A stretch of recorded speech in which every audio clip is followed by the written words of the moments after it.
आज हम कक्षा चौथी की पुस्तक पर्यावरण से अध्याय 2 दांत पढ़ेंगे। तो यहाँ पर एक कविता दिया गया है, उससे शुरुआत करते हैं।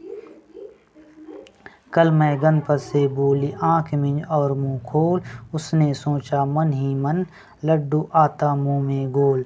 मैंने झटपट गिन डाले उसके मुँह के सारे दांत और बनावट देख के उनकी। फिर मैं बोली अपनी बात, लड्डू नहीं मिलेगा लेकिन आओ खाए हम एक केला। मुँह के अंदर क्या होता है देखे दांतों का मेला। आगे के दांत काटते और बीच के दांत चीरते, फिर पीछे के दांत चबाते। इसी तरह से इमली मटर लड्डू पेड़े पेट में जाते। तो कविता में हमने देखा कि किस प्रकार से दांत का काम होता है। दांत अपना आगे का दांत काटता है, पीछे का दांत चबाता है और बीच के दांत फाड़ने का काम करता है। तो इसी को चलो आगे पूरा हमें पढ़ते हैं। कविता में केले खाने की बात कही है। केले को काटने और चबाने के लिए कौन से दांत की मदद करते हैं। केले को काटना है तो सामने के दांत और चबाना है तो पीछे के दांत का प्रयोग करते हैं। खाने का स्वाद तुम्हें कैसे पता चलता है। हमें खाने का स्वाद जीभ से पता चलता है। हम भोजन को अच्छी तरह चबा कर खाते हैं। भोजन को चबाने का काम दांत करते हैं। दांत गिनो चलो। हमारे कितने दांत हैं चलो पता करते हैं। चलिए गिनते हैं। तुमको जिनके भी दांत गिनने हो उससे कहो अपना मुंह खोले। अब तुम एक एक करके उसके दांत गिनो। सबसे पहले ऊपर जबड़े के दांत गिनो और उसके बाद नीचे के जबड़े के दांत गिनो। अब बताओ ऊपर के जबड़े में कितने दांत। अब अगर बच्चा 8, 9, 10 साल का है तो करीब ऊपर भी रहता है 10 दांत और नीचे में भी उतना ही दांत रहता है 10 दांत। तो निचले जबड़े में कितने दांत हुए, तो हो गया आपका ऊपर में 10 नीचे में 10। ऊपर और नीचे जबड़े में कुल कितने दांत हुए, तो आप गिनोगे तो उससे पता चल जाएगा। एक मान लीजिए 20 दांत हुए। तालिका में दिए गए दांत गिनकर तालिका को भरो। तो तालिका किसके दांतों की संख्या, ऊपर जबड़े के दांत नीचे जबड़े के दांत कुल संख्या मेरे। तो आप इसमें अपना दांत को भरोगे और फिर ऊपर जबड़े के दांत को फिर नीचे जबड़े कुल हुआ उसको जोड़ सकते। दोस्तों का भी वैसे ही आप गिनकर कर सकते हैं। बड़े व्यक्ति का जब आप दांत गिनोगे तो उसमें उनका ज़्यादा रहते हैं। जैसे कि अगर वो जवान है युवा है तो उनके में ऊपर में 16 हो जाएंगे, नीचे में भी 16, कुल मिलाकर 32 हो जाते हैं। तो 2-3 साल के बच्चे में उनका कम रहते हैं। 2-3 साल के बच्चे में हो सकता है ऊपर में 6 दांत हो, नीचे में 4 दांत हो सकता है 8 दांत हो, 8 दांत हो, 16 दांत हो। इस प्रकार से आप गिन करके को भर सकते हैं। फिर आगे दिया है, अब बताओ बड़े व्यक्ति और तुम्हारे दांत की संख्या में क्या अंतर है। तो आपने देखा कि बड़े व्यक्ति के दांत तो 32 है और तुम्हारे दांत 20 के करीब है। तो हम बता सकते हैं कि हमारे दांत कम हैं। क्या 2 साल के बच्चे और तुम्हारे दांत की संख्या बराबर है। नहीं, क्योंकि 2 साल के बच्चे के दांत कम हैं और हमारे दांत ज़्यादा है। कितने दांत गिरे।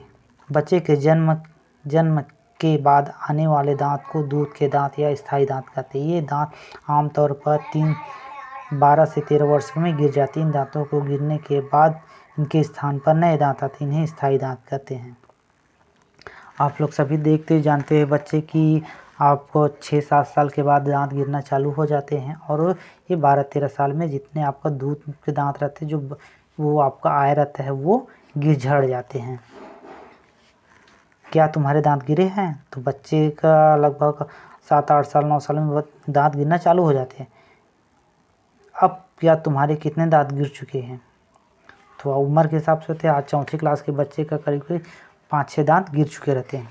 तुम्हारे दोस्तों से पता करो कि क्या उसके दांत गिरे हैं और कितने दांत गिरे हैं। तो अपने आप दोस्तों से पूछकर इसका बात पता चला सकते हैं। क्या चिपका। आप खाते हैं तो कुछ चीज़ अपने दांतों में चिपक जाते हैं, उसको देखते हैं। खाने की कुछ चीज़ें जैसे गुड़, चॉकलेट, रोटी का टुकड़ा या फल इकट्ठा करो। अब इनको बारी बारी से खाओ। कौन सी चीज़ दांत में चिपक गई। हम चॉकलेट खाते हैं तो अक्सर दांत में चिटक जाता है। कुछ बिस्किट रहता है वो भी चिटक जाता है ना। इस तरह से जब कोई खाने की चीज़ दांतों से चिपक जाता है तो उसे कैसे निकाला जाता है? मुंह में थोड़ा पानी कर कुल्ला टाइप करते हैं और उससे चिटका हुआ निकल जाता है, या फिर हम ब्रश करके निकाल सकते हैं दांतों पर परत। जब तुम सोकर उठो तो अपनी जीभ से दांतों को टटोल कर देखो, क्या तुम्हें अपने दांतों पर एक पतली सी परत महसूस हो रही है? अधिकतर देखना बच्चों, सुबह उठते हो तो आपको जब ब्रश नहीं किए रहते दांत में एक पतली सी परत लगती है।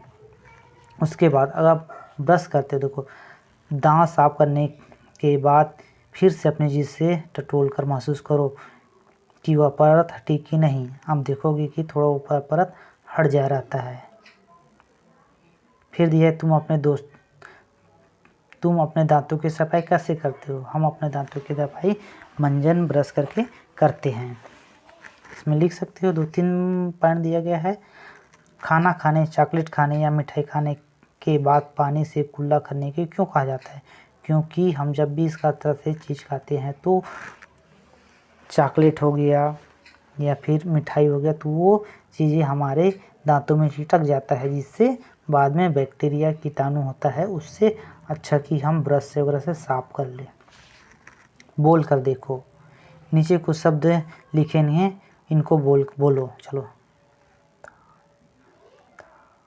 दाढ़, मामा, दादा, तोता, भैया, दीदी, कंघा, तार, थोड़ा, ओस, हाथ, खाद।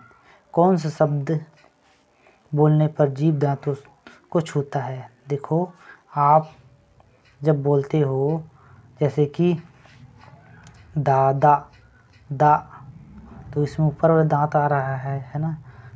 दीदी, ऊपर वाले दांत को अपना जीभ छू रहा है। इससे पता चला है कि कौन से दांत ऊपर वाले दांत को जीभ छू रहा है।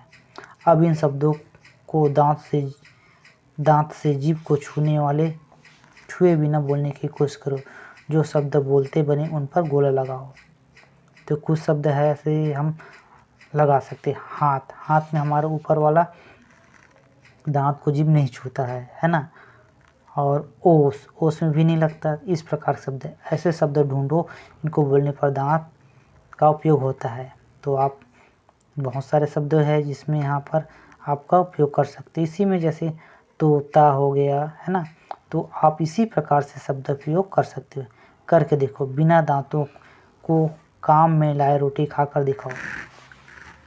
बिना दांत का उपयोग की रोटी खाना बहुत मुश्किल हो जाता है। हम उसको रोटी को चबा नहीं पाएंगे तो हमारे पेट में कैसे जाएगा। सिर्फ पीछे के दांत से गाजर, मूली आदि काट कर देखो।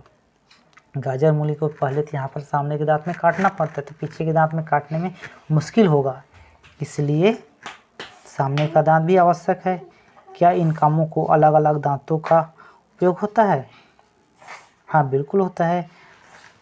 गाजर खाने के लिए आपको सामने के दांत में काटना पड़ता है, फिर पीछे के दांत में चबाना पड़ता है। चबाने का काम कौन से दांत करता है? चबाने का काम पीछे के दांत करते हैं। गन्ना छीलने के लिए कौन से दांत का उपयोग किया जाता है? गन्ना को छीलोगे तो देखना ये साइड का दांत है, बीच वाला दांत वो उपयोग में करता है।